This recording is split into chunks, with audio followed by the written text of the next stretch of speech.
اعوذ باللہ من الشیطان الرجیم۔ ترجمہ: اللہ کی پناہ چاہتا ہوں شیطان مردود سے۔ بسم اللہ الرحمن الرحیم۔ اللہ کے نام سے شروع جو بہت مہربان رحمت والا۔ الف لام میم ذالک الکتاب لا ریب فیہ ھدی للمتقین الذین یؤمنون بالغیب ویقیمون الصلاة ومما رزقناہم ينفقون۔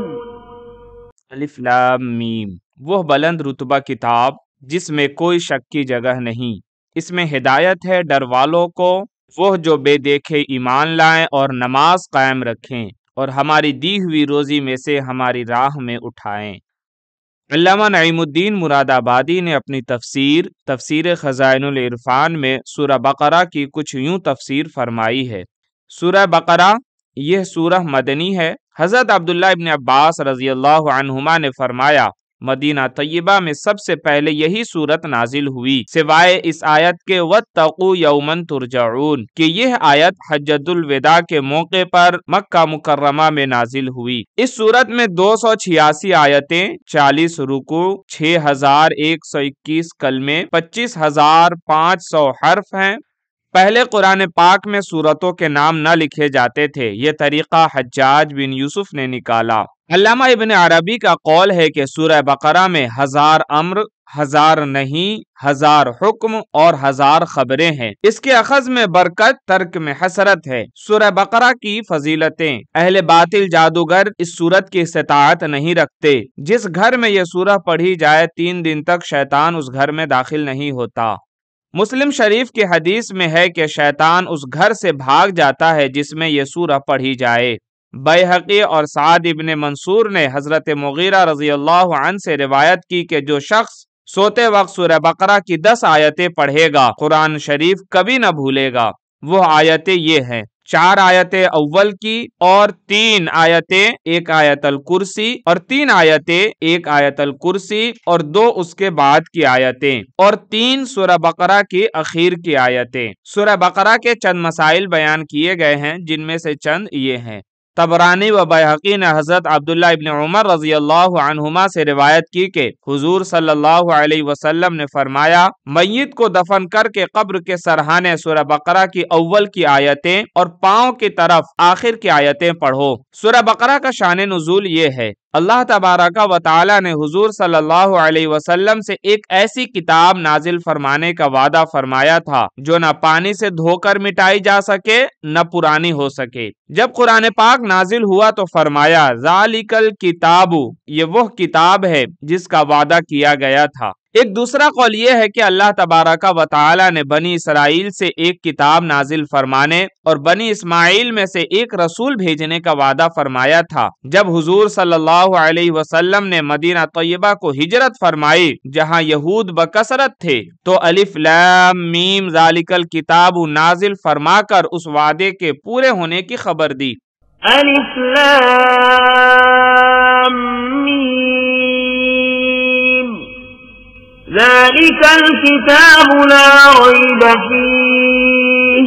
الف لام میم یہ حروف متشابہات میں سے ہے۔ اس کی مراد اللہ اور اس کے رسول بہتر جانتے ہیں۔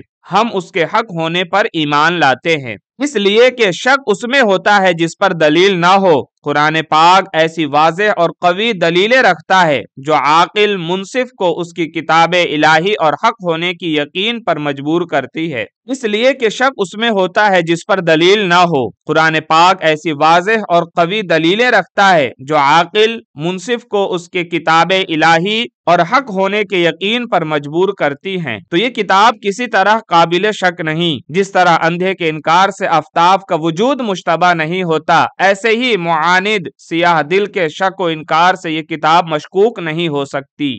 ھدی للمتقین، ھدی للمتقین اگرچہ قرآن کریم کی ہدایت سب کے لیے عام ہے، خواہ مومن ہو یا کافر، جیسا کہ دوسری آیت میں فرمایا ہدل للناس لوگوں کے لیے ہدایت ہے، لیکن چونکہ انتفاع اس سے اہل تقوی کو ہوتا ہے اسی لیے ہدل للمتقین ارشاد ہوا۔ تقوی کے کئی معنی آتے ہیں، جن میں سے چند یہ ہیں: نفس کو خوف کی چیز سے بچانا اور عرف شرع میں ممنوعات چھوڑ کر نفس کو گناہ سے بچانا۔ حضرت عبداللہ ابن عباس رضی اللہ عنہما نے فرمایا، متقی وہ ہے جو شرک و کبائر اور فواحش سے بچے۔ بعض کا کہنا ہے متقی وہ ہے جو اپنے آپ کو دوسروں سے بہتر نہ سمجھے۔ بعض کا قول ہے تقوی حرام چیزوں کا ترک اور فرائض کا ادا کرنا ہے۔ بعض کے نزدیک معصیت پر اصرار اور طاعت پر غرور کا ترک کرنا تقوی ہے۔ بعض نے کہا تقوی یہ ہے کہ تیرا مولا تجھے وہاں نہ پائے جہاں اس نے منع فرمایا۔ ایک قول یہ ہے کہ تقوی حضور صلی اللہ علیہ وسلم اور صحابہ رضی اللہ عنہم کی پیروی کا نام ہے۔ یہ تمام معنی باہم مناسبت رکھتے ہیں۔ تقوی کے 3 مراتب ہیں: عوام کا تقوی، ایمان لا کر کفر سے بچنا، اور متوسطین کا تقوی، اوامر و نواہی کی اطاعت، اور خواص کا ہر ایسی چیز کو چھوڑنا جو اللہ تبارک و تعالی سے غافل کر دے۔ اعلی حضرت نے تقوی کے 7 اقسام بیان کیے ہیں۔ نمبر 1، کفر سے بچنا، یہ بفضلہ تعالی ہر مسلمان کو حاصل ہے۔ نمبر 2، بد مذہبی سے بچنا، یہ ہر سنی کو نصیب ہے۔ نمبر 3، ہر کبیرہ سے بچنا۔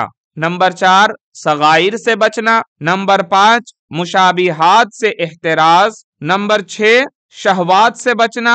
نمبر 7، غیر کے طرف التفات سے بچنا۔ یہ اخص الخاص کا منصب ہے اور قرآن عظیم 7 مرتبوں کا ہادی ہے۔